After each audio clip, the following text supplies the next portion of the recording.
നമസ്കാരം. ആരോഗ്യ ചിന്തയിലേക്ക് സ്വാഗതം. പല്ല് നന്നായാൽ പാതി നന്നായി എന്നാണ് ചൊല്ല്. ദന്ത രോഗങ്ങളും അത് തടയുവാനുള്ള മാർഗങ്ങളും എന്ന വിഷയത്തെക്കുറിച്ചാണ് ഇന്നത്തെ ആരോഗ്യ ചിന്ത. ഈ വിഷയത്തിൽ നിങ്ങളുടെ സംശയങ്ങൾക്ക് മറുപടി നൽകുന്നത് ഡോക്ടർ എം രവീന്ദ്രനാഥ് ആണ്. അദ്ദേഹം കോഴിക്കോട് ഗവൺമെന്റ് ദന്തൽ കോളേജിൽ നിന്നും പഠനം പൂർത്തിയാക്കിയ ശേഷം ഗവൺമെന്റ് ദന്തൽ കോളേജിൽ അധ്യാപകനായി സർവീസിൽ പ്രവേശിക്കുകയും നിരവധി വർഷത്തെ സേവനത്തിന് ശേഷം ഗവൺമെന്റ് ദന്തൽ കോളേജിലും അതോടൊപ്പം തന്നെ ഗവൺമെന്റ് സർവീസിന് സേവനത്തിന് ശേഷം വോളണ്ടറി റിട്ടയർമെന്റ് എടുത്ത് ഇപ്പോൾ തളിപ്പറമ്പിലെ ഡെന്റൽ സ്പെഷ്യാലിറ്റി ക്ലിനിക്കിൽ ഡോക്ടറായി സേവനമനുഷ്ഠിച്ചു വരുന്നു. നാഷണൽ ഇന്റർനാഷണൽ കോൺഫറൻസുകളിൽ നിരവധി കോൺഫറൻസുകളിൽ പങ്കെടുത്തിട്ടുണ്ട്. ഇന്ത്യൻ ഡെന്റൽ അസോസിയേഷന്റെ സംസ്ഥാന പ്രസിഡന്റായും നാഷണൽ വൈസ് പ്രസിഡന്റായും സേവനമനുഷ്ഠിച്ചിട്ടുണ്ട്. അദ്ദേഹത്തെ ഈ പരിപാടിയിലേക്ക് സ്വാഗതം ചെയ്തുകൊള്ളുന്നു. നമസ്കാരം സർ. നമസ്കാരം സർ, നമ്മൾ ഇന്നത്തെ വിഷയം ദന്ത രോഗങ്ങളും അത് തടയാനുള്ള വിഷയങ്ങളും എന്നതിനെ കുറിച്ചാണ്. സാറിന് ഒരു 2.5 പതിറ്റാണ്ട് ആയിട്ട് ഡോക്ടറായിട്ട് ഈ രംഗത്ത് സേവനമനുഷ്ഠിച്ച പരിചയമുണ്ട്. അപ്പോൾ എന്താണ് ഇപ്പോഴത്തെ ദന്ത ആരോഗ്യ അല്ലെങ്കിൽ ദന്ത രോഗത്തിനെ പറ്റി ഒരു അവലോകനം എന്തൊക്കെ ആണ് ഇപ്പോൾ സാറിന്റെ അനുഭവത്തിനില്ല കാര്യങ്ങൾ? നമുക്കറിയാലോ, ഇന്ന് ഡെന്റിസ്ട്രിയും ഡെന്റൽ പ്രാക്ടീസും വളരെയധികം ശ്രദ്ധിക്കപ്പെടുന്ന ഒരു കാലഘട്ടത്തിലൂടെയാണ് നമ്മൾ പോകുന്നത്. ദന്തരോഗങ്ങൾ പണ്ടുകാലത്തിൽ നിന്നും വളരെ കൂടുതലായിട്ട് ഇപ്പോൾ കണ്ടുവരുന്നുണ്ട്. ഇന്ന് ദേശീയ തലത്തിൽ തന്നെ കുട്ടികളിൽ 90% കുട്ടികളിൽ കാണുന്ന രോഗം എന്താണെന്ന് ചോദിച്ചു കഴിഞ്ഞാൽ ദന്തരോഗമാണ്. അതുപോലെ തന്നെ ജനസംഖ്യയുടെ 90% ആളുകളിൽ പോലും ചെറുതും വലുതുമായിട്ടുള്ള ദന്തരോഗങ്ങളും മോണരോഗങ്ങളും കാണാം. അതുപോലെ ശരീരത്തിലെ ക്യാൻസറുകളിൽ ഏറ്റവും കൂടുതൽ കാണുന്ന ക്യാൻസർ വായിലെ ക്യാൻസറാണ്. അതുപോലെ തന്നെ ക്യാൻസർ കൊണ്ടുള്ള മരണവും കൂടുതൽ സംഭവിക്കുന്നത് വായിലെ ക്യാൻസർ കൊണ്ടാണ്. അതുപോലെ ഇന്നത്തെ ഒരു സോഷ്യൽ പ്രശ്നമായിട്ടുള്ളതാണ് വായനാറ്റവും അതുപോലെ മുഖസൗന്ദര്യത്തിന്റെ പ്രശ്നങ്ങളുണ്ടാകുന്നത്. ഇന്നത്തെ ഒരു സോഷ്യൽ പ്രോബ്ലമാണ് ഇത് രണ്ടും. അപ്പോൾ വളരെ പ്രാധാന്യമുള്ള ഒരു കാലഘട്ടത്തിലൂടെയാണ് ഡെന്റിസ്ട്രിയും ഡെന്റൽ പ്രാക്ടീസും കടന്നു പോകുന്നത്. സാർ, ഇപ്പം ഈ ലൈഫ് സ്റ്റൈൽ ഡിസീസ് ഇപ്പം നിരവധി ഉണ്ട്. ജീവിതശൈലി രോഗങ്ങൾ കൂടിക്കൊണ്ടിരിക്കണം. അതുപോലെ ജീവിതശൈലി കൊണ്ട് ഈ ദന്തൽ രോഗങ്ങൾ പിടികൂടും. എൻ്റെ അഭിപ്രായത്തിൽ ദന്തരോഗങ്ങൾ ജീവിതശൈലി രോഗങ്ങളുടെ ഭാഗമാണ്. നമ്മുടെ പുരോഗതിക്കനുസരിച്ച് കിട്ടുന്ന അല്ലെങ്കിൽ ചോദിക്കാതെ കിട്ടുന്നതാണ് ലൈഫ് സ്റ്റൈൽ ഡിസീസസ്.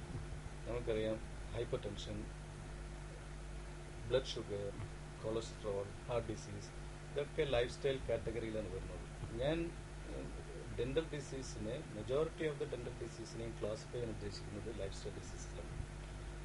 കാരണം നേരത്തെ ഞാൻ പറഞ്ഞ മാതിരി തന്നെ പണ്ടുകാലത്തിനേക്കാൾ കൂടുതൽ ദന്തരോഗങ്ങൾ കാണുന്നത് നമ്മുടെ സാമൂഹിക സാമ്പത്തിക മേഖലയിലെ മാറ്റങ്ങൾ, ആരോഗ്യ രീതികളിലെ മാറ്റങ്ങൾ, ഭക്ഷണ രീതികളിലെ മാറ്റങ്ങൾ, ഇതൊക്കെയാണ് ലൈഫ് സ്റ്റൈൽ ഡിസീസ് ഉള്ളത്. നമുക്കറിയാം, നമ്മുടെ ഓരോരോ കോശവും ശരീരത്തിലെ ഓരോരോ കോശവും അവയവവും തനതായ തന്നെ രോഗപ്രതിരോധത്തിന് ശക്തിയുള്ളതാണ്. പക്ഷെ ഈ ചില സാഹചര്യങ്ങൾ കൊണ്ട് അത് നമ്മളെ ഉണ്ടാക്കിയ സാഹചര്യങ്ങൾ, ഈ ലൈഫ് സ്റ്റൈൽ കൊണ്ടുണ്ടാക്കിയ സാഹചര്യങ്ങൾ രോഗപ്രതിരോധം ഇല്ലാതാക്കുന്നു, രോഗം കൂട്ടുന്നു. അതിൽ തന്നെയാണ് ദന്തരോഗങ്ങൾ പെടുന്നത്. സാർ ഇപ്പോൾ പറഞ്ഞു ഭക്ഷണ രീതിയിലുള്ള മാറ്റം ദന്തരോഗങ്ങൾക്ക് കാരണമെന്ന് സാർ പറഞ്ഞു. അപ്പോൾ ഏതൊക്കെ രീതിയിലുള്ള ഭക്ഷണ രീതിയിലുള്ള മാറ്റങ്ങളാണ് ഇപ്പോൾ കണ്ടുവരുന്നത്? പണ്ടുമായിട്ട് കമ്പയർ ചെയ്യുമ്പോൾ ഏതൊക്കെ ഭക്ഷണ രീതികളാണ് കൂടുതൽ ദന്തരോഗങ്ങൾ കാരണമായി തീരുന്നത്? പണ്ട് നമ്മുടെ ഭക്ഷണ രീതികൾ എന്ന് പറയുന്നത്, നമുക്കറിയാം, നമ്മുടെ ജനവിഭാഗങ്ങൾ മുഴുവൻ കഴിച്ചിരിക്കുന്നത് റോ ഫുഡ്സാണ്. റോ വെജിറ്റബിൾ കഴിച്ചിട്ടുണ്ട്. അതുപോലെ ഇപ്പോൾ അവൈലബിൾ ആയിട്ടുള്ളത് മാതിരി സ്റ്റിക്കി ഫുഡ്സോ അല്ലെങ്കിൽ ജങ്ക് ഫുഡ്സോ ഇല്ല, ഫാസ്റ്റ് ഫുഡ് സംസ്കാരമോ ഒന്നുമില്ല. റോ വെജിറ്റബിൾസ് കഴിക്കുക, റോ ഫുഡ്സ് കഴിക്കുക എന്നുള്ളതാണ്. അതുപോലെ തന്നെ ഈ റോ ഫുഡ്സ് കഴിക്കുന്നതുകൊണ്ടുള്ള അഡ്വാൻറ്റേജ് എന്താണെന്ന് വെച്ച് കഴിഞ്ഞാൽ അതിനകത്ത് ഫൈബ്രസ് കണ്ടന്റ് കൂടുതലാണ്, കൂടുതൽ ചവച്ചരക്കുന്നു. ഈ ചവച്ചരക്കുന്നത് കൊണ്ട് തന്നെ നമ്മുടെ ഡെന്റൽ അപ്പാരറ്റസ്, ഓറൽ അപ്പാരറ്റസ് ഒരു കൃത്യമായിട്ട് ഉപയോഗിക്കപ്പെടുന്നു. അതുകൊണ്ട് തന്നെ ഒരു ആരോഗ്യം കൂടുതലാണ്. നമുക്കൊരു എക്സാമ്പിളിന് എടുക്കാം. നമ്മുടെ കാലുകൾ നമുക്ക് തന്നിരിക്കുന്നത് നടക്കാൻ വേണ്ടിയിട്ടാണ്. അത് നടക്കുന്നതോടുകൂടി ആരോഗ്യം ആരോഗ്യം കൂടുന്നു. അത് തന്നെ വായയുടെ കാര്യത്തിന് വായയുടെ ഉപയോഗം എന്ന് പറയുന്നത് പല്ലുകളുടെ ഉപയോഗം ചവച്ചരക്കാനാണ്. അത് ചവച്ചരക്കണം. ഇന്ന് നമുക്ക് ഇന്നത്തെ ഭക്ഷണത്തിന്റെ പ്രത്യേകത കൊണ്ട് അധികമായിട്ട് ചവച്ചരക്കേണ്ട കാര്യം വരുന്നില്ല. അതുകൊണ്ട് തന്നെ രോഗങ്ങൾ കൂടുന്നു. അതെ അതെ. നമ്മൾ കൂടുതലായിട്ട് ബേക്കറി പലഹാരങ്ങൾ ഉപയോഗിക്കുന്നു. അത് എത്രത്തോളം ഈ പല്ലിന് ദോഷം ചെയ്യും? പല്ലിന് മാത്രമല്ല, മൊത്തം നമ്മുടെ ആരോഗ്യത്തിന് തന്നെ മോശമാണ്. പല്ലിന് പ്രത്യേകിച്ച് മോശമാണ്. കാരണം അതിനൊക്കെ സ്റ്റിക്കി ഫുഡ്സ് ആണ് കൂടുതലും ഇതിൻ്റെ അകത്ത് വരുന്നത്. അപ്പോൾ നമ്മളൊരു പ്രോപ്പറായിട്ട് ഡെന്റൽ കെയർ ചെയ്യാത്ത ഒരു കുട്ടിയായാലും ഏതൊരു ഇൻഡിവിജ്വലിനും ഈ ബേക്കറി സാധനങ്ങളൊക്കെ കൂടുതൽ കഴിക്കുന്നതോടുകൂടി ദന്തരോഗങ്ങൾ വരാനുള്ള സാധ്യത കൂടുതലാണ്. അപ്പോൾ നമ്മുടെ പാരമ്പര്യമായിട്ടുള്ള ഭക്ഷണ പദാർത്ഥങ്ങൾ കൂടുതൽ കഴിക്കണം എന്നാണോ സാർ പറയുന്നത്? തീർച്ചയായിട്ടും അതാണ് വേണ്ടത്. പക്ഷെ നമുക്കിന്ന് പ്രായോഗികമല്ല എന്നുള്ളതുണ്ട്. അപ്പം നമ്മൾ എന്താ ചെയ്യേണ്ടത്? ഇത് പല്ലിന്റെ രോഗങ്ങളെ പേടിച്ചിട്ട് പഴയലോട്ട് പോകാൻ പറ്റില്ല. പക്ഷെ പ്രായോഗിക തലത്തിൽ നമ്മൾ മാറ്റങ്ങൾ വരുത്തുക എന്ന് മാത്രമേ നമുക്ക് ചെയ്യാനുള്ളൂ. അതിന് ഡെന്റൽ കെയർ കൂട്ടുക, നമ്മുടെ മെയിൻ്റനൻസ് കൂട്ടുക എന്നുള്ളതാണ് നമ്മൾ ചെയ്യേണ്ടത്. നമ്മളിപ്പോൾ പച്ചക്കറികൾ ധാരാളം കഴിക്കണം എന്ന് പറഞ്ഞു. ഏതൊക്കെ പച്ചക്കറികൾ നമ്മളിങ്ങനെ പച്ചക്കായിട്ട് തിന്നണം ദന്താരോഗ്യം കൂട്ടാൻ വേണ്ടിയിട്ട്? എല്ലാ പച്ചക്കറികളും നല്ലതാണ്. പ്രത്യേകിച്ച് ക്യാരറ്റ് പോലുള്ളതൊക്കെ നമുക്ക് അത് പച്ചയായിട്ട് ചവച്ചരക്കാൻ പറ്റുന്നുണ്ടെങ്കിൽ തന്നെ അത് നമ്മുടെ ആരോഗ്യത്തിന് നല്ലതാണ്, ദന്താരോഗ്യത്തിനും നല്ലതാണ്. ഇപ്പോൾ നമ്മളിപ്പോൾ കൂടുതലായി കണ്ടുവരുന്ന സംഭവമാണ് ഈ വായനാറ്റം എന്ന സാധനം. എന്താണ് ഈ വായനാറ്റം എന്ന് പറഞ്ഞ അസുഖം? ഇന്നത്തെ നമ്മുടെ ഇപ്പോഴത്തെ സമൂഹത്തിലെ ഒരു വലിയ ഒരു ത്രെട്ടായിട്ട് തന്നെ ഞാൻ പറയുന്ന ഒരു പ്രശ്നമാണ് വായനാറ്റം. ഇവൻ എനിക്കറിയാവുന്നതുകൊണ്ട് വിവാഹമോചനം വരെ എത്തിയിട്ടുള്ള വായനാറ്റ കേസ് എനിക്കറിയാം. അതിൻ്റെ വായനാറ്റത്തിന്റെ പ്രധാന കാരണം ഒരു 90% കാരണം വായയിലെ കാരണങ്ങളാണ്.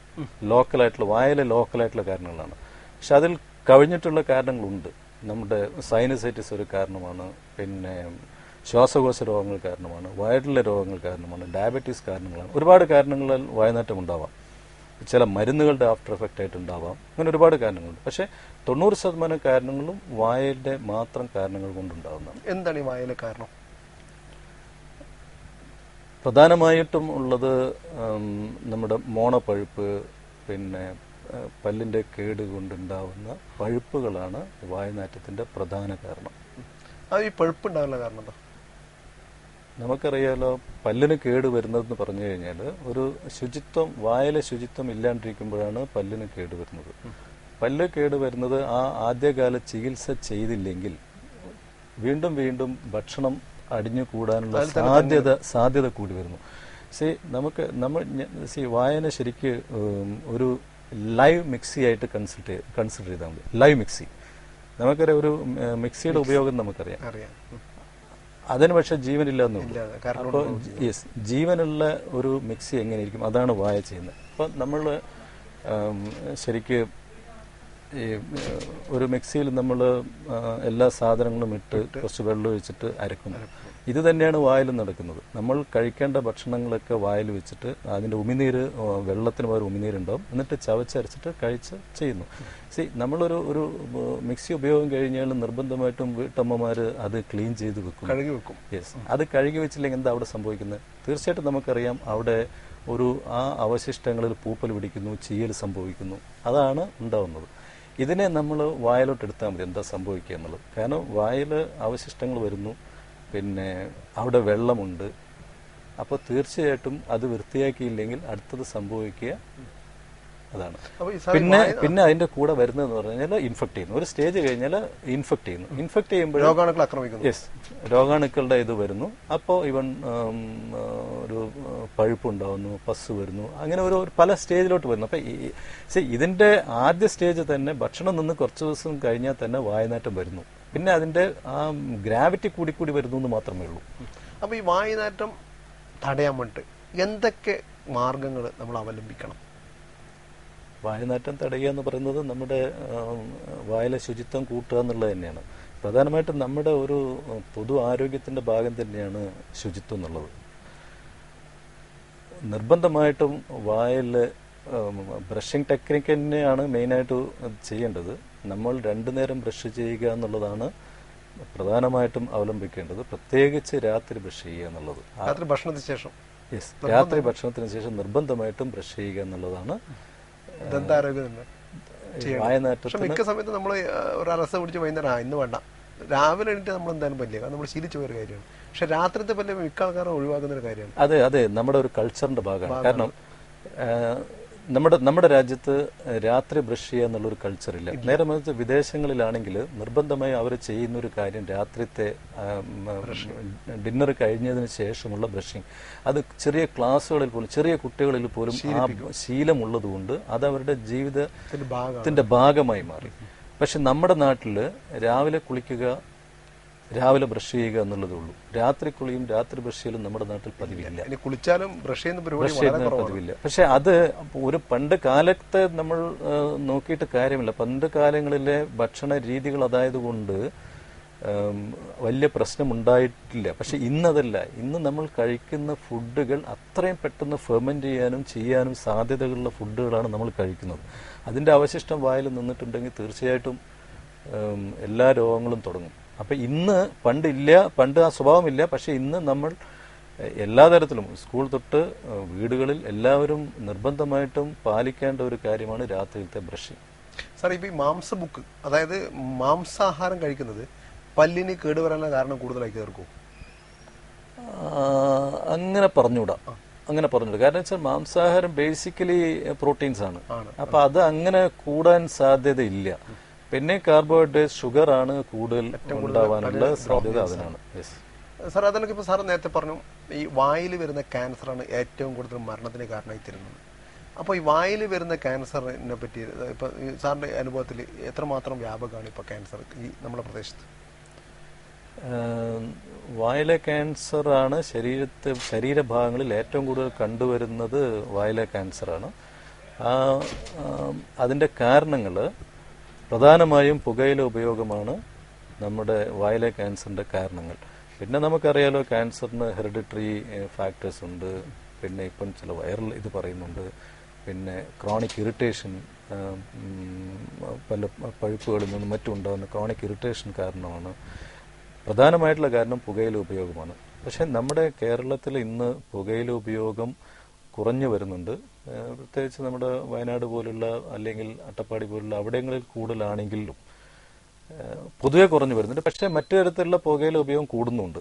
വായിലുള്ളത് കുറച്ച് കുറഞ്ഞു വരുന്നുണ്ട്. ഉപയോഗം കൂടുന്നു. അതെ, അത് കൂടുന്നുണ്ട്. പണ്ട് പുകയില ഡയറക്റ്റ് ആയിട്ട് ഉപയോഗിക്കുന്നത് കുറഞ്ഞു വരുന്നുണ്ട്.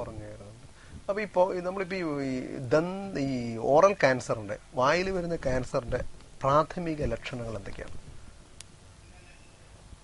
വായിലെ ക്യാൻസർ നമുക്കൊരു ചെറിയ തടിപ്പായിട്ടാണ് ആദ്യം വരിക. പിന്നെ അത് ഒരു വ്രണമായിട്ട് വരുന്നു.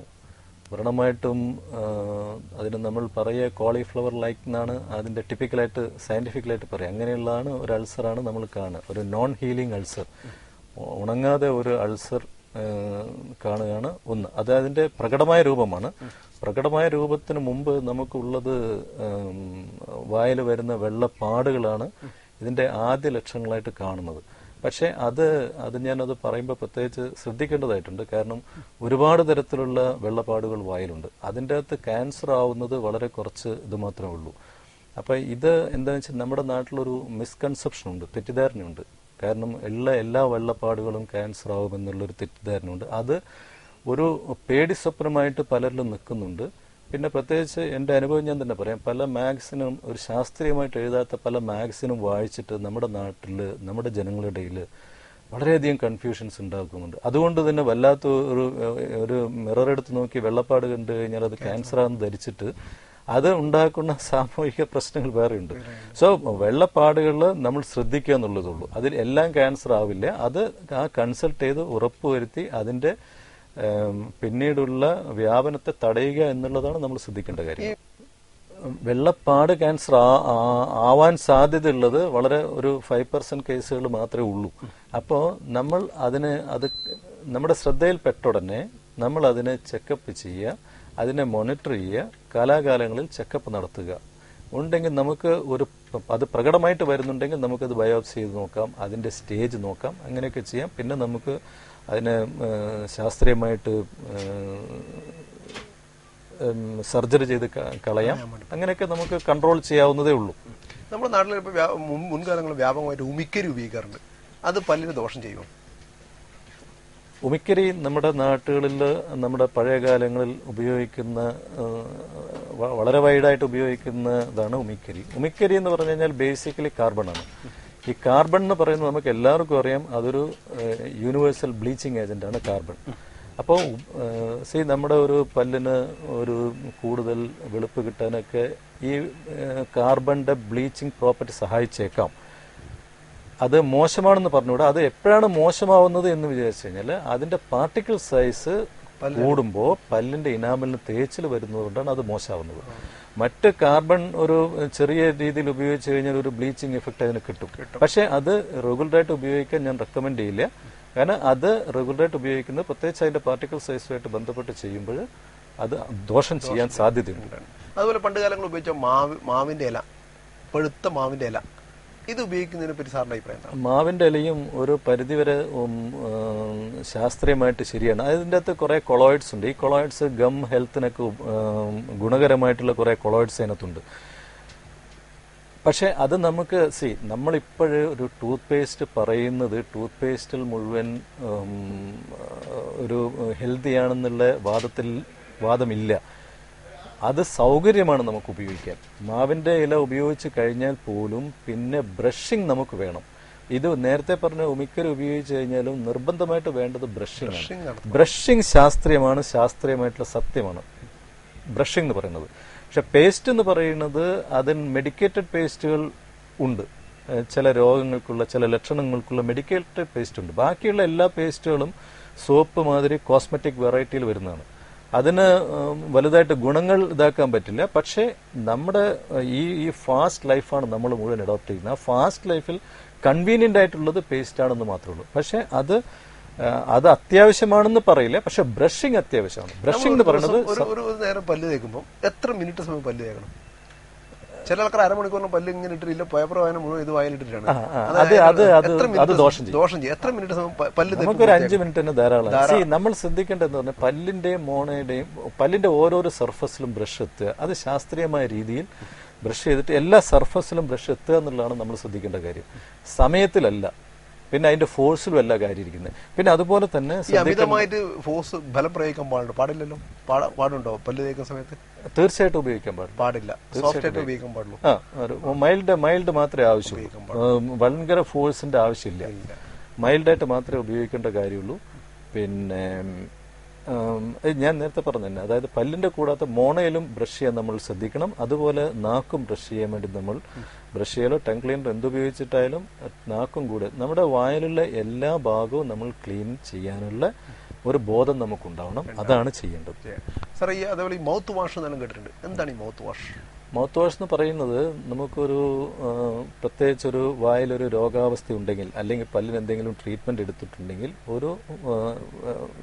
ഒന്ന് ഫ്രഷ്നെസ് കിട്ടാനും ഒന്ന് antiseptic activity, anti bacterial activity ഉണ്ട്. അതുപോലെ ഒരു ഫ്രഷ്നെസ്സിന് വേണ്ടിയും കൂടി നമുക്ക് മൗത്ത് വാഷ് ഉപയോഗിക്കാവുന്നതാണ്. പക്ഷെ അതിൽ നിത്യം മൗത്ത് വാഷ് ഉപയോഗിക്കുന്നത് ശരിയല്ല എന്നുള്ളതാണ് എൻ്റെ അഭിപ്രായം. കാരണം ഒരു ആന്റിസെപ്റ്റിക് ആക്ടിവിറ്റി റെഗുലറായിട്ട് വായിൽ ആവശ്യമില്ല. നമുക്ക് ദോഷമുള്ള ബാക്ടീരിയ ഉണ്ട്, ഗുണമുള്ള ബാക്ടീരിയയും വായിലുണ്ട്. ഗുണമുള്ള ബാക്ടീരിയ നമുക്ക് വേണം, മൈക്രോബിയൽസ് നമുക്ക് വേണം. അപ്പോൾ ആന്റിസെപ്റ്റിക് മൗത്ത് വാഷ് ഉപയോഗിച്ചിട്ട് ഡെയിലി വാഷ് ചെയ്യുന്നതിനോട് ശരിയില്ല. അത് നമ്മളിപ്പോൾ പല വിദേശ രാജ്യങ്ങളിലും മൗത്ത് വാഷ് റെഗുലറായിട്ട് യൂസ് ചെയ്യുന്നൊരു സംസ്കാരം തന്നെയുണ്ട്. അപ്പോൾ അത് ഓവർ ട്രീറ്റഡ് ആയിട്ടുകൊണ്ടുള്ള പ്രശ്നങ്ങൾ വരുന്നതായിട്ട് ഇപ്പോൾ റിപ്പോർട്ടുകൾ നമുക്ക് കാണിക്കാം. സാർ, ഒരു കോൾ ഉണ്ട്. Okay sir.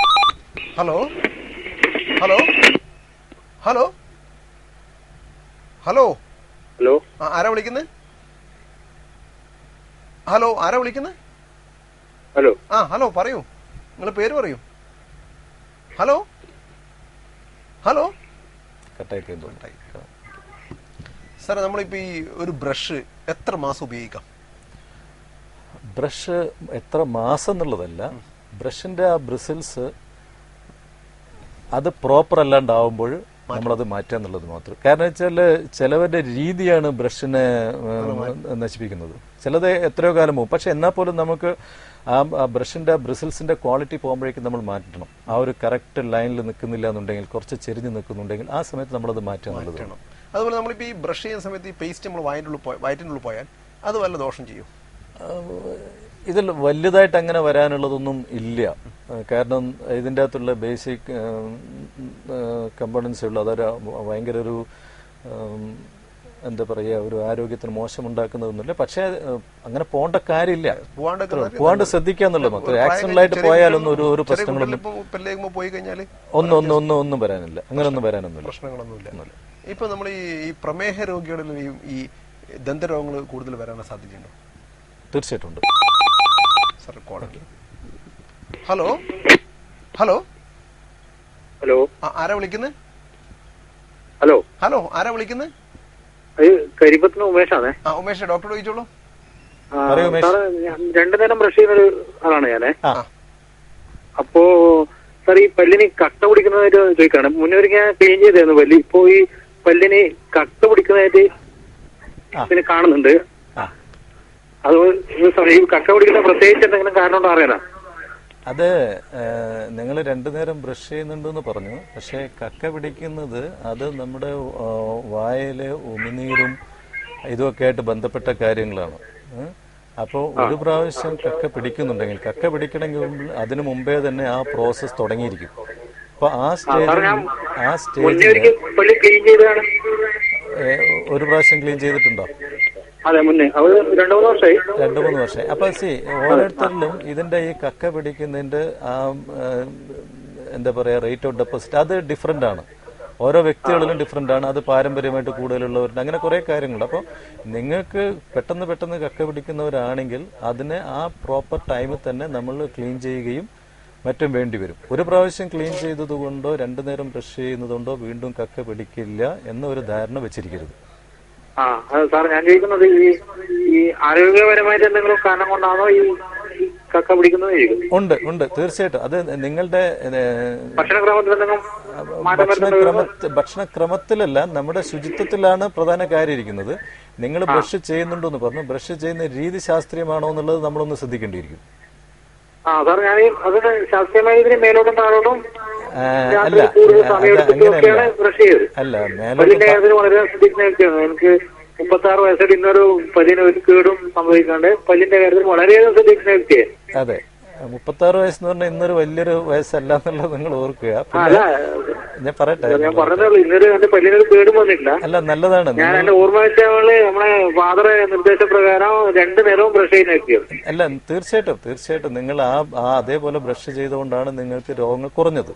ആ ആത്മവിശ്വാസത്തോടു കൂടി തന്നെ നിങ്ങൾ നീങ്ങണം. പക്ഷേ ഈ കക്ക പിടിക്കുകയൊക്കെ ചെയ്യുന്നത് അത് ഈ ബ്രഷ് കൊണ്ട് മാത്രമല്ല, നമ്മുടെ ഓരോരുത്തരുടെ ഉമിനീരിന്റെ പ്രത്യേകത കൊണ്ട് കൂടുതൽ കക്ക പിടിക്കുന്നവരുണ്ടാവാം. അങ്ങനെയൊക്കെ ഉണ്ട്. അപ്പൊ അത് നിങ്ങൾ തിരിച്ചറിയണം ഏതാണെന്നുള്ളത്. പിന്നെ നിങ്ങൾ ബ്രഷ് ചെയ്യുന്നു, 2 നേരം ബ്രഷ് ചെയ്യുന്നു, നിങ്ങൾ മുകളിലോട്ടും താഴോട്ടും ബ്രഷ് ചെയ്യുന്നു. മുകളിലോട്ടും താഴോട്ടും ബ്രഷ് ചെയ്യുന്നതല്ല ശാസ്ത്രീയമായിട്ടുള്ള രീതി. അതിന്റെ നിങ്ങളുടെ മോണയോടുകൂടി ചേർത്ത് ചെയ്യണം. പല്ലിന്റെ മുകളിൽ മാത്രം ചെയ്തുകൊണ്ട് കാര്യമില്ല. മോണയും പല്ലും കൂടി ചേരുന്ന അവിടെയൊക്കെ പ്രത്യേകം ശ്രദ്ധിക്കേണ്ട. അപ്പൊ നിങ്ങളൊരു എന്താ ചെയ്യേണ്ടതെന്ന് വെച്ച് കഴിഞ്ഞാൽ, ഒരു പ്രാവശ്യം ക്ലീൻ ചെയ്യുമ്പോൾ ആ കറക്റ്റ് ശാസ്ത്രീയമായിട്ടുള്ള രീതികളും കൂടി ഒന്ന് പഠിക്കുക. എന്നിട്ട് ഏതൊക്കെ ഏരിയയിലാണ് നിങ്ങൾക്ക് കക്ക പിടിക്കുന്നത് നിങ്ങൾക്ക് മനസ്സിലാവും. ആ ഏരിയയിൽ എങ്ങനെ കൂടുതൽ ബ്രഷ് ചെയ്യാം, എങ്ങനെ അത് പ്രിവെന്റ് ചെയ്യാന്നുള്ളത് നിങ്ങൾ ആലോചിക്കുക. നമുക്ക് ക്ലീൻ ചെയ്യണമെന്നുണ്ടെങ്കിൽ പറ്റും. അത് എന്റെ ക്ലിനിക്ക് മാത്രമല്ല, നമുക്ക് എല്ലാവർക്കും ഇത് ഇപ്പം വളരെയധികം സൗകര്യങ്ങളുണ്ട്. കാരണം ഇപ്പോഴത്തെ എല്ലാ സ്ഥലത്തും പുതിയ അൾട്രാസോണിക് സ്കെയിലേഴ്സ് ഒക്കെ വെച്ചിട്ടാണ് ചെയ്യുന്നത്. അങ്ങനെ തന്നെ കിട്ടും. പക്ഷെ നിങ്ങൾ ചെയ്യേണ്ടത് ക്ലീൻ ചെയ്ത ഉടനെ നിങ്ങൾ ആ ഒരു എങ്ങനെയാണ് പ്രോപ്പർ മെയിൻ്റനൻസ്, എങ്ങനെയാണ് പ്രോപ്പർ ബ്രഷിംഗ് എന്നുള്ളത് കൂടി പഠിക്കുക. ഇല്ല, അങ്ങനത്തെ ഒന്നുമില്ല. ചില മൗത്ത് വാഷ് ഒക്കെ പറയാന്നുള്ളത് അതിൻ്റെ അകത്തൊന്നുമില്ല. നമ്മുടെ പേഴ്സണൽ കെയർ കൂട്ടുക എന്നുള്ളതേ ഉള്ളൂ. പേഴ്സണൽ കെയർ കൂട്ടുമ്പോൾ ചിലവർക്ക് ഒരിക്കലും ക്ലീൻ ചെയ്യേണ്ട ആവശ്യം വരില്ല. കാരണം ചിലവർക്ക് പാരമ്പര്യമായിട്ട് പോലും അധികം കക്ക പിടിക്കാത്ത അങ്ങനെ ഒരുപാട് കാര്യങ്ങളുണ്ട്. അപ്പൊ അതാണ് നമ്മൾ മനസ്സിലാക്കേണ്ടത്. Okay, thank you. സാർ, ഈ പല്ലിന് പുളിപ്പ് വരുന്നുണ്ടല്ലോ ചില സമയത്ത്. ചില സാധനം പച്ചമാങ്ങ അടിച്ചാൽ പല്ലിന് പുളിപ്പ്, അങ്ങനെ പല്ലിന് ചിലപ്പോൾ പുളിപ്പ് വരുന്ന അവസ്ഥ വരുന്നുണ്ട്. എന്തുകൊണ്ടാണ് ഈ പല്ലിന് പുളിപ്പ് വരുന്നത്? പല്ലിന് പൊളിപ്പ് വരുന്നത് നമുക്കറിയാം. ഇത് പല്ലെന്ന് പറഞ്ഞൊക്കെ ഒരുപാട് ഇന്നർവേറ്റഡ് നെർവ്സ് ഒക്കെ പോകുന്ന ഒരു ജീവനുള്ള ബോഡിയാണ്. അതെ. അപ്പോൾ ഈ ചില നമ്മുടെ ഈ പച്ചമാങ്ങ അല്ലെങ്കിൽ ചിലതൊക്കെ കഴിക്കുമ്പോൾ അതിൻ്റെ അകത്ത് കുറേ ആസിഡിക് മീഡിയം ഇതിൻ്റെ ഇനാമൽ ട്യൂബ്യൂൾസിന് ഇനാമലിൽ തന്നെ ചെറിയ അതിൻ്റെ ആ ട്യൂബ്യൂൾസിനൊക്കെ ഒന്ന് വൈഡൻ ചെയ്യിക്കും. അപ്പോൾ അത് ആ ഒരു പൾസാണ് പോയിട്ട് നമുക്ക് ഇതുണ്ടാക്കുന്നത്. യെസ്. പിന്നെ ചില കേസിൽ പല്ല് തേഞ്ഞിട്ട് ഡെന്റിന് എക്സ്പോസ് ചെയ്തിട്ടുണ്ടാവും. ഡെന്റിന് എക്സ്പോസ് ചെയ്താലും പൊളിപ്പ് കൂടുതലായിരിക്കും. ഡെന്റിന് എക്സ്പോസ് ചെയ്ത കേസിലാണ് കൂടുതൽ പൊളിപ്പ് ഉണ്ടാകുന്നത്. അതുപോലെ കേട് കൂടി വരുമ്പോഴാണ് ഈ വെള്ളമൊക്കെ കൊള്ളുമ്പോഴേക്ക് പുളിപ്പ് വരുന്നത്. ഈ പുളിപ്പ് വരാണ്ടൊക്കെ നമ്മൾ എന്തൊക്കെ മാർഗങ്ങൾ അവലംബിക്കണം? അതിന്റെ എന്തുകൊണ്ട് പുളിപ്പ് വരുന്നു എന്നുള്ളതാണ് നമ്മൾ ആദ്യം കണ്ടുപിടിക്കേണ്ടത്. ആദ്യമായിട്ടുള്ളത് ഞാൻ പറഞ്ഞല്ലോ, ഇപ്പം ചെറിയ പച്ചമാങ്ങ കടിക്കുമ്പോൾ വരുന്നു, വെള്ളം കൊള്ളുമ്പോൾ വരുന്നു, ബ്രഷ് ചെയ്യുമ്പോൾ വരുന്നു. ഇങ്ങനെയാണ് പൊതുവെയുള്ള കണ്ടീഷൻസ്. ഇതിപ്പോഴ് പച്ചമാങ്ങ കടിക്കുമ്പോഴെന്നൊക്കെ പറഞ്ഞത് അത് ഒരു കറക്റ്റായിട്ട് നമുക്ക് ട്രീറ്റ്മെന്റ് ഇല്ല. അത് കുറച്ച് ചെന്ന് പോകുന്നു മാത്രമേ പറയണു. ചിലതിപ്പം എന്താ ഒരു നാരങ്ങ കഴിച്ച് കഴിഞ്ഞാൽ കുറെ നേരത്തേക്ക് അങ്ങനെയുള്ള കാര്യങ്ങളുണ്ട്. അത് കഴിഞ്ഞാൽ നമ്മൾ ട്രീറ്റ് ചെയ്യേണ്ട കാര്യങ്ങൾ എപ്പോഴാണെന്ന് വെച്ചാൽ ഒന്ന് വെള്ളം കൊള്ളുമ്പോൾ അല്ലെങ്കിൽ ബ്രഷ് ചെയ്യുമ്പോൾ പുളിപ്പ് വരുന്ന സന്ദർഭങ്ങളിലൊക്കെയാണ് നമ്മൾ ചെയ്യേണ്ടത്. അപ്പോൾ ബ്രഷ് ചെയ്യുമ്പോൾ പുളിപ്പ് വരിക സാധാരണ ഈ പല്ലും മോണയും കൂടി ചേരുന്ന അവിടെ ഇനാമൽ പോവുക, അതുപോലെ പല്ല് തേഞ്ഞിട്ട് കുറെ ഇനാമൽ പോവുക, അങ്ങനെയുള്ള കണ്ടീഷൻസിലാണ് നമുക്ക് ഇതുവരെ. അതിന് പിന്നെ വെള്ളം കൊള്ളുമ്പോൾ പുളിപ്പ് വരുന്നതെന്ന് പറഞ്ഞു കഴിഞ്ഞാൽ കേട് കൂടുമ്പോഴൊക്കെ വരുന്നതാണ്. അപ്പോൾ അത് ഏത് അവസ്ഥയിലാണ് പല്ലിന് പൊളിപ്പ് വന്നതെന്നുള്ളത് നമ്മളൊരു പ്രൊഫഷണൽ കൺസൾട്ടേഷനിലൂടെ മനസ്സിലാക്കുകയും അതിന്റെ ചികിത്സ എടുക്കുകയും ചെയ്യാം. പിന്നെ ചില മൈൽഡായിട്ടുള്ള പൊളിപ്പൊക്കെ നമുക്കിപ്പോൾ ഡീസെൻസിറ്റൈസിങ് പേസ്റ്റുകൾ അവൈലബിൾ ആണ് മാർക്കറ്റിൽ. അത് ഒരു ഡോക്ടറുടെ നിർദ്ദേശപ്രകാരം തന്നെ ഉപയോഗിക്കുക. ചിലത് 1 മാസം ഉപയോഗിക്കേണ്ടി വരും, ചിലപ്പോൾ 3 മാസം ഉപയോഗിക്കേണ്ടി വരും, ചിലപ്പോൾ രാത്രി മാത്രം ഉപയോഗിക്കാം. ഉപയോഗിച്ച് കഴിഞ്ഞാൽ അത് മാറുന്നതാണ്. പിന്നെ ഈ ഇനാമൽ പോയിട്ടുള്ളതാണെങ്കിൽ നമ്മൾ അതിന് ട്രീറ്റ്മെന്റ് തന്നെ എടുക്കണം. അതായത് നമുക്കിപ്പോൾ enamel substitute type coating fillings ഉണ്ട്, അത് വെച്ച് ചെയ്യുക. വെള്ളം കൊള്ളുമ്പോഴൊക്കെ വരുന്നത് മിക്കവാറും നമുക്കൊരു റൂട്ട് കനാൽ ട്രീറ്റ്മെന്റിലേക്ക് പോകേണ്ട അവസ്ഥയിലോട്ട് എത്തിയിട്ടുണ്ടാവും മിക്കവാറും. ഇപ്പം നമ്മളൊരു ആക്സിഡന്റിന്റെ കാലം കൂടിക്കൊണ്ടിരിക്കണം. ഇപ്പോൾ ആക്സിഡന്റ് പറ്റി പല്ല് ഊരി വീണ് പോയാൽ അത് നമുക്ക് വീണ്ടും റീഫിറ്റ് ചെയ്യാൻ വേണ്ടി പറ്റുമോ? ഇപ്പോഴ് അത് റീഇംപ്ലാന്റേഷൻ എന്നാണ് അത് പറയുക, പ്രൊസീജിയറിന് പറയുക റീഇംപ്ലാന്റേഷൻ എന്നാണ്. അപ്പൊ അത് നമ്മൾ എങ്ങനെ സംരക്ഷിച്ച് ഹോസ്പിറ്റലിൽ എത്തിക്കണം? ഈ പല്ല് വീണ പല്ല് അതെ എങ്ങനെ സംരക്ഷിക്കണം?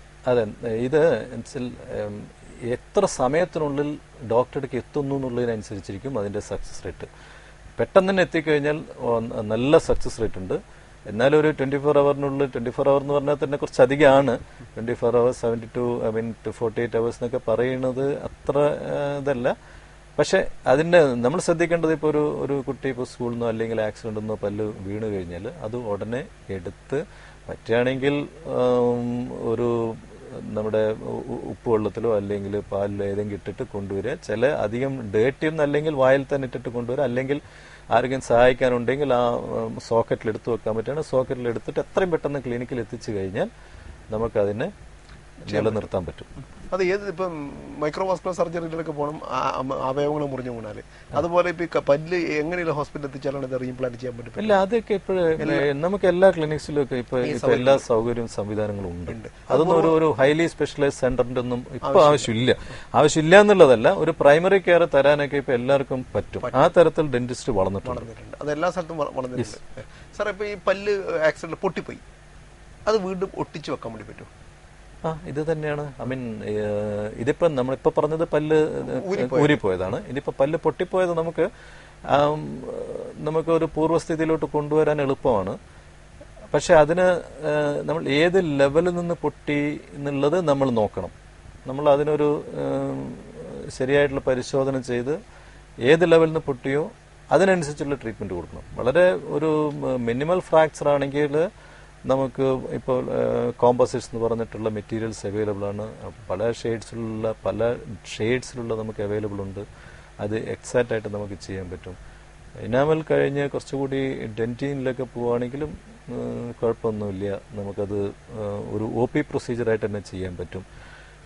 എല്ലാം തന്നെ OP പ്രൊസീജിയറായിട്ട് ചെയ്യാം. പക്ഷെ സിംഗിൾ വിസിറ്റിൽ ചിലപ്പോൾ ചെയ്യാൻ പറ്റിയേക്കും. പക്ഷെ അതിൽ കൂടുതലായിട്ട് പൊട്ടുകയും അതിൻ്റെ അകത്ത് നിന്ന് ബ്ലഡ് വരുന്ന ഒരു സ്റ്റേജൊക്കെ വന്നിട്ടുണ്ടെങ്കിൽ അത് റൂട്ട് കനാൽ ട്രീറ്റ്മെന്റ് ചെയ്തതിന് ശേഷം മാത്രം ഒരു ഒട്ടിക്കുന്നതോ അല്ലെങ്കിൽ കവറിടുന്നതായിരിക്കും അഭികാമ്യം. സാർ, അപ്പോൾ ഇപ്പം നമ്മൾ സാധാരണ ഈ ജെല്ല് പേസ്റ്റുകൾ അമിതമായിട്ട് സാധാരണ ഉപയോഗിക്കുന്നുണ്ട്. ഇപ്പം ഈ ജെല്ല് പേസ്റ്റ് ഉപയോഗിക്കുന്ന ദോഷമെന്ന് ഇവിടെ വായിച്ചിട്ടുണ്ട്. എന്താണ് ഈ ജെല്ല് പേസ്റ്റ് ഉപയോഗിക്കുന്ന ദോഷം? ജെല്ല് പേസ്റ്റ് ഇന്നിപ്പോൾ നമുക്കറിയാമല്ലോ, കൊമേഴ്സ്യലൈസേഷനാണ് ഇന്ന് എല്ലാ ഫീൽഡും. കോമ്പറ്റീഷനാണ്, ബിസിനസ് ഫീൽഡിലാണ്. ഓരോരോ പ്രോഡക്റ്റിനും പുതിയ പുതിയ പ്രോഡക്റ്റുകൾ നമ്മുടെ ഇവിടെ വരുന്നുണ്ട്. ഏതെങ്കിലും ഒരു മെറ്റീരിയൽ പുതിയത് ആഡ് ചെയ്ത് അതിന് ഇന്ന ഗുണം കൂടുതലുണ്ടെന്ന് പറഞ്ഞിട്ട് കോമ്പറ്റീഷനാണ് വന്നുകൊണ്ടിരിക്കുന്നത്. അപ്പോൾ ഇതിൻ്റെ പാർട്ടിക്കിൾ സൈസാണ് നമ്മൾ പലതും അറിയേണ്ടത്. എന്താണ് പാർട്ടിക്കിൾ സൈസ്? ഈ പാർട്ടിക്കിൾ സൈസ് കൂടുതലുണ്ടാകുമ്പോൾ ചിലതൊക്കെ ഇനാമലിന് ദോഷം ചെയ്യാം, ചിലത് ഡിസ്കളറേഷൻ ഉണ്ടാക്കാം, അങ്ങനെ കുറേ കാര്യങ്ങളുണ്ട്. അതുകൊണ്ട് ജെൽ സാധാരണ പേസ്റ്റ് ഉപയോഗിക്കുന്നതായിരിക്കും നല്ലത്. എപ്പോഴും അത് തന്നെയാണ്. അധികം അൺകോംപ്ലിക്കേറ്റഡ് പേസ്റ്റിലോട്ട് പോകുമായിരിക്കും നല്ലത്. പഴയ പേസ്റ്റുകളൊക്കെ ഒരു വൈറ്റ് കളേർഡ് സിമ്പിൾ പേസ്റ്റ് മതി. കാരണം അതിന്റെ ഉപയോഗമാണ് നമ്മൾ നോക്കേണ്ടത്. കാരണം എന്തിനാണ് നമ്മൾ പേസ്റ്റ് ഉപയോഗിക്കുന്നത്? നമുക്കിത് ഒരു നല്ല ക്ലീനിങ്ങിന് വേണ്ടിയിട്ടാണ് ഉപയോഗിക്കുന്നത്, അത്രേ ആവശ്യമുള്ളൂ. അതിനപ്പുറത്തോട്ടുള്ള medicated paste for specific reasons ഉണ്ടാവും. അത് നമുക്ക് ആ പേസ്റ്റുകൾ അവൈലബിൾ ആണ്. അല്ലാത്തത് ഒരുപാട് ക്ലെയിംസ് മാർക്കറ്റിലുണ്ട്. അതിനുപയോഗിക്കുന്ന മെറ്റീരിയലുകളുടെ ഒരു ശാസ്ത്രീയമായിട്ടുള്ള പഠനങ്ങളൊക്കെ എത്രമാത്രം ഉണ്ട് എന്നുള്ളതോ ഒക്കെ ഒരു ചർച്ചാ വിഷയമായിട്ടുള്ള കാര്യങ്ങളാണ്. പിന്നെ ചിലതൊക്കെ എബ്രസീവ്നെസ് കൂടുതലാണ്, തേച്ചൽ കൂടുന്നുണ്ട്, ഡിസ്കളറേഷൻ കൂടുന്നുണ്ട്, അങ്ങനെയുണ്ട്. അപ്പോൾ അതുപോലെ ഈ പേസ്റ്റിന്റെ അളവ്, എത്ര അളവ് പേസ്റ്റ് നമ്മൾ ഈ ബ്രഷ് ചെയ്യുന്ന സമയത്ത് ബ്രഷിന്റെ മുകളിൽ എടുക്കണം? അഗൈൻ അതും ഒരു കോൺട്രവേഴ്സ്യലാണ്. അപ്പോൾ സാധാരണ നമ്മൾ പറയുക ഒരു ബ്രഷിന്റെ മുകളിൽ എൻറ്റയർ ലെങ്ത് പേസ്റ്റ് എടുക്കുക എന്നാണ് നമ്മൾ പറയുക. അത് ബ്രിസിൽസിന്റെ ഉള്ളിലോട്ടാക്കിയിട്ട് എടുക്കണം എന്നാണ് പറയുക. പക്ഷെ വേറൊരു ക്ലെയിം ഉണ്ട്, അധികം പേസ്റ്റ് വേണ്ട, കുറച്ച് പേസ്റ്റ് മതി. കാരണം നമുക്ക് ഈ 32 പല്ല്, എത്ര പല്ലുള്ളതെന്ന് വെച്ചാൽ ആ പല്ലിന്റെ എല്ലാ സർഫസിലും പൂവായിട്ട് അത് ബ്രഷ്. കാരണം ഇതിന് നമ്മുടെ റെഗുലർ പേസ്റ്റിന് ഒരു സോപ്പിന്റെ ഇഫക്റ്റേ ഉള്ളൂ. ശരീരത്തിൽ തേക്കുന്ന മാതിരി നമ്മൾ ക്ലീൻ ആക്കാൻ വേണ്ടിയിട്ടേ ഉള്ളൂ. അപ്പോൾ ആ തരത്തിൽ കുറച്ച് മതി എന്നുള്ളതുകൊണ്ട്. പക്ഷെ സാധാരണ നമ്മൾ മുമ്പൊക്കെ പറഞ്ഞുകൊണ്ടിരിക്കുന്നത് എൻറ്റയർ ബ്രിസിൽസിന്റെ ലെങ്ത്തിൽ നമ്മൾ പേസ്റ്റ് എടുക്കുക എന്നാണ് നമ്മൾ പറഞ്ഞുകൊണ്ടിരിക്കുന്നത്. പക്ഷെ ഇപ്പോൾ സമീപകാലത്ത് അത് വേണ്ടെന്ന് പ്രൂവ് ചെയ്തു. ഇപ്പൊ നമുക്കറിയാലോ, ചില പേസ്റ്റുകളൊക്കെ വളരെ കുറച്ചെടുത്താൽ മതി എന്ന് പറഞ്ഞിട്ടുള്ള അഡ്വർടൈസ്മെന്റ് തന്നെ ഉണ്ട്. അതെ, കോസ്റ്റ് കൂടുതലാണ്, അതുകൊണ്ട് നിങ്ങളിത് കുറച്ചെടുത്താൽ മതി എന്നുള്ളതൊക്കെ ഒരു കോൺട്രഡിക്ടറി സ്റ്റേറ്റ്മെന്റ്സും ക്ലെയിംസ് ഒക്കെ വരുന്നുണ്ട്. അപ്പോൾ പക്ഷെ നമ്മൾ അറിയേണ്ടത്, നമ്മുടെ ഇപ്പൊ ശരിക്ക് രാവിലെയും വൈകുന്നേരവും ഒക്കെ റെഗുലറായിട്ട് ബ്രഷ് ചെയ്യുന്ന ഒരാളാണെങ്കിൽ രാവിലെ ഒന്നും ഒരുപാട് പേസ്റ്റിന്റെ ആവശ്യം വരുന്നില്ല. കാരണം രാത്രി ബ്രഷ് ചെയ്ത് കഴിഞ്ഞു കഴിഞ്ഞാൽ വൃത്തിയായിട്ട് തന്നെയാണ് രാവിലെ അവൻ ഫ്രഷ് ആയിട്ട് തന്നെ രാവിലെ എണീക്കുന്നത്. അപ്പോൾ വളരെ കുറച്ച് പേസ്റ്റിന്റെ ഒക്കെ ആവശ്യമുള്ളൂ. ഈ വായിൽ പുണ്ണ് കാണുന്നുണ്ടല്ലോ, എന്തുകൊണ്ടാണ് ഈ വായ്പുണ്ണ് വരുന്നത്? വായ്പുണ്ണ് ഒരുപാട് കാരണങ്ങൾ കൊണ്ട് വായ്പുണ്ണ് വരുന്നുണ്ട്. ഇപ്പൊ നമ്മുടെ ഹലോ ഹലോ ഹലോ, ആരാ വിളിക്കുന്നത്? ഹലോ, കേൾക്കുന്നില്ല? ആ, കേൾക്കുന്നുണ്ട്. ആരാ വിളിക്കുന്നത്? ഹലോ ഹലോ സാർ, വായ്പുണ്ണ്. വായ്പുണ്ണ് ഒരുപാട് കാരണങ്ങൾ കൊണ്ട് വായ്പുണ്ണ് വരാറുണ്ട്. അതായത് മുമ്പേ നമുക്ക് എല്ലാവർക്കും അറിയുന്ന കാര്യങ്ങളാണ് iron deficiency, vitamin B complex deficiency, അങ്ങനെ കുറെ ഡെഫിഷ്യൻസി ഡിസീസ് കൊണ്ട് വായ്പുണ്ണ് വരുന്നുണ്ട്. പിന്നെ നമ്മുടെ ഹീമോഗ്ലോബിൻ കുറയുന്നുണ്ട്, വായ്പുണ്ണ് വരുന്നുണ്ട്. പക്ഷെ അതൊക്കെ സ്പെസിഫിക് സിസ്റ്റമിക് റീസൺസും വേറെ ഒരുവിധം കുറെ സിസ്റ്റമിക് റീസൺസും കൊണ്ട് വായിൽ പുണ്ണ് വരാറുണ്ട്. പക്ഷെ നമ്മൾ സാധാരണയായിട്ട് കണ്ടുവരുന്ന വായ്പുണ്ണ് എന്ന് പറയുന്നത് നമ്മൾ ആഫ്റ്റർ സൾസർ എന്നാണ് ഞങ്ങൾ അതിനെ സയന്റിഫിക്കലി പറയുന്നത്. ഹലോ ഹലോ സാർ, ആരാ വിളിക്കുന്നത്? ഇത് തലൂർന്ന് പ്രകാശനാണ്. പ്രകാശ്, ഡോക്ടറോട് ചോദിച്ചോളൂ. പറയൂ പ്രകാശ്. എന്റെ അണല് പല്ല് ഇങ്ങനെ പൊടിഞ്ഞു ദ്വാരം പോന്ന്. അപ്പൊ ഞാൻ പല്ലിന് മുമ്പേ ക്ലിപ്പിട്ടായിരുന്നു. എത്ര പ്രകാശിന്റെ വയസ്സ്? എനിക്കിപ്പോ ഞാനിപ്പോ 42 വയസ്സ്. ക്ലിപ്പ് ഇട്ടിട്ട് എത്ര കൊല്ലായി? ക്ലിപ്പ് ഒരു 20-21 വയസ്സിലായിട്ടിട്ടുണ്ടായിരുന്നു. ഓക്കെ. അപ്പൊ പിന്നെ ലെവലാണ്. പക്ഷെ 2 നേരം പല്ല് തേച്ച് വൃത്തിയാക്കുന്നുണ്ട്. അപ്പൊ അതുകൊണ്ട് എന്തുകൊണ്ടാണ് സാർ അങ്ങനെ വരുന്നത്? പല്ല് പൊടിഞ്ഞു പോകുന്ന അണലിലെ പല്ല് ഇങ്ങനെ പൊടിഞ്ഞു ദ്വാരം പോകുന്നതല്ല. അതെ, അത് ആദ്യമായിട്ട് നമ്മൾ 2 നേരം ബ്രഷ് ചെയ്യുന്നതുകൊണ്ട് രോഗം വരൂല എന്നുള്ള ധാരണ ഉണ്ടാവരുത്. രോഗം കുറയുന്നുള്ളത് മാത്രമേ ഉണ്ടാവുള്ളൂ. ഇപ്പൊ നേരത്തെ ഒരു ചോദ്യത്തിന് ഉത്തരം ഞാൻ പറഞ്ഞു. അതായത് ബ്രഷ് ചെയ്യുന്നതിനേക്കാൾ കൂടുതൽ എങ്ങനെ ചെയ്യുന്നു, എപ്പോൾ ചെയ്യുന്നു എന്നുള്ള രീതിയിലൊക്കെ ഒരുപാട് ഇതുണ്ട്.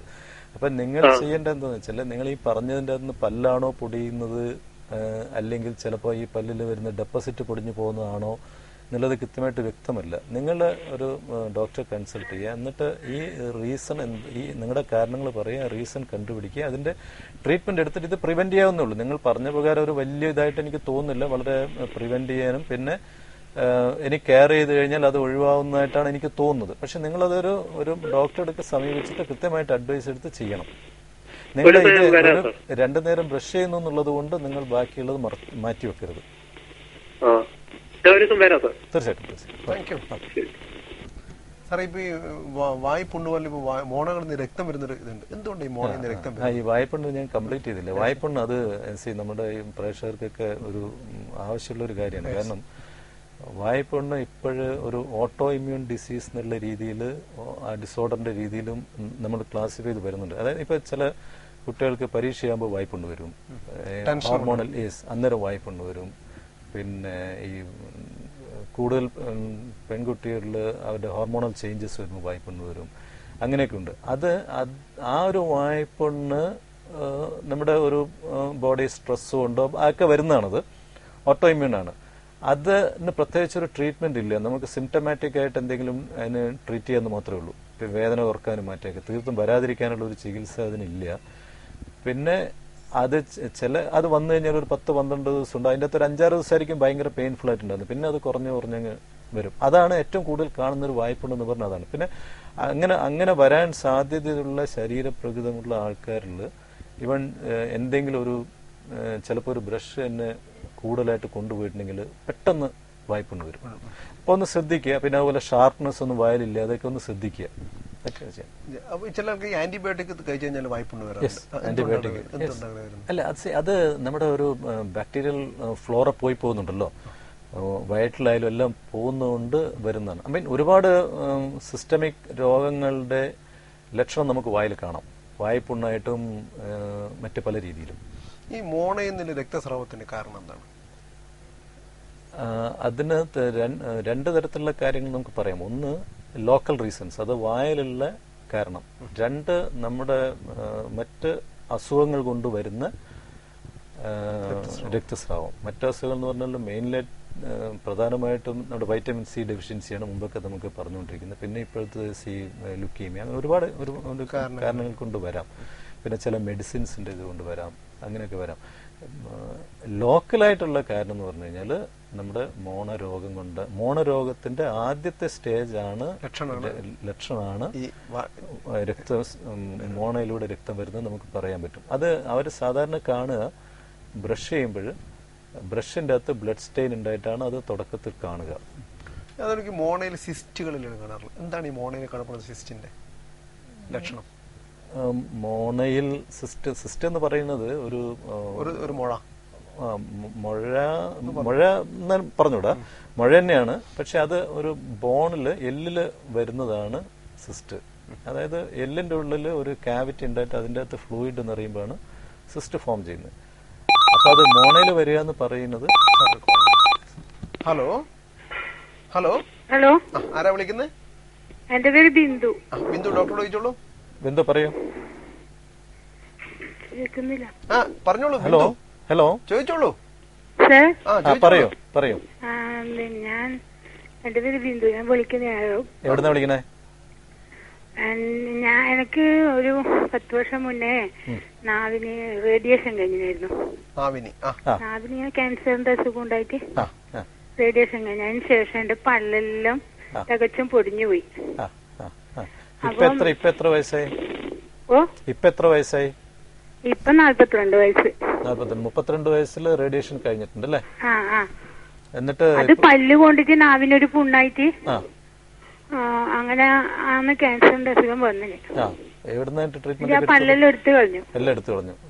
ആദ്യത്തെ പല്ല് ആവ് മുന്നേ മുട്ടുന്ന പല്ലെടുത്തു കളഞ്ഞു. റേഡിയേഷൻ കഴിഞ്ഞിട്ട് അതിനുശേഷം ബാക്കിയുള്ള പല്ലെല്ലാം റേഡിയേഷന്റെ ഇല്ലാന്ന് തോന്നുന്നു. ഡോക്ടർ പൊടിഞ്ഞു പോകുന്നത് തോന്നുന്നു. റേഡിയേഷന്റെ ഒരു ആഫ്റ്റർ ഇഫക്റ്റ് ആണ് പല്ല് ഇങ്ങനെ പൊടിഞ്ഞു പോവുക എന്നുള്ളത്. കാരണം റേഡിയേഷൻ വരുമ്പോൾ നമുക്കറിയാലോ പല്ലിന്റെ ജീവൻ നഷ്ടപ്പെടുന്നുണ്ട്.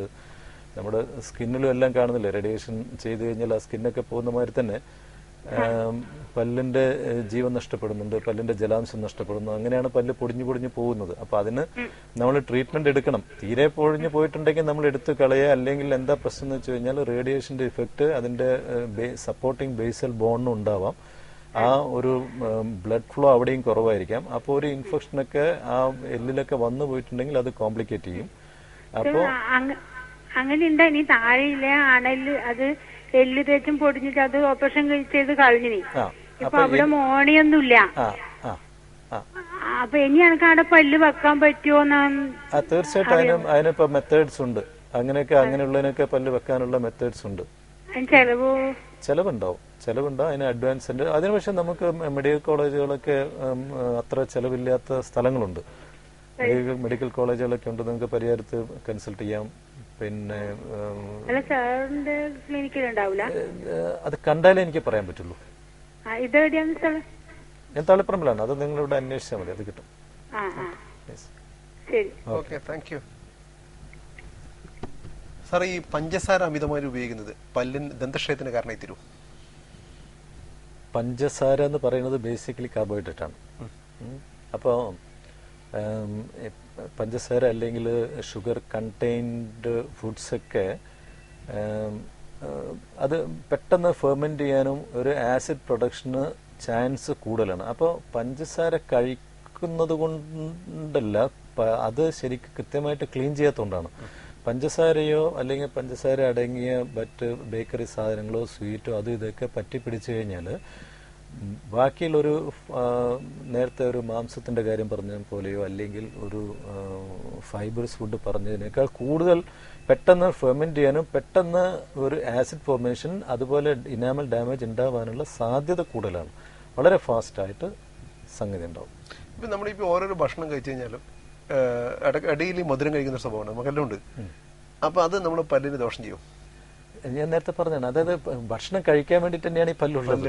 അതിന്റെ സംശയമില്ല, ഭക്ഷണം കഴിക്കാൻ തന്നെയാണ് അത് കഴിക്കുക. പക്ഷെ നിങ്ങൾ ആ പ്രോപ്പറായിട്ട് ക്ലീൻ ചെയ്യുന്നുണ്ടോ?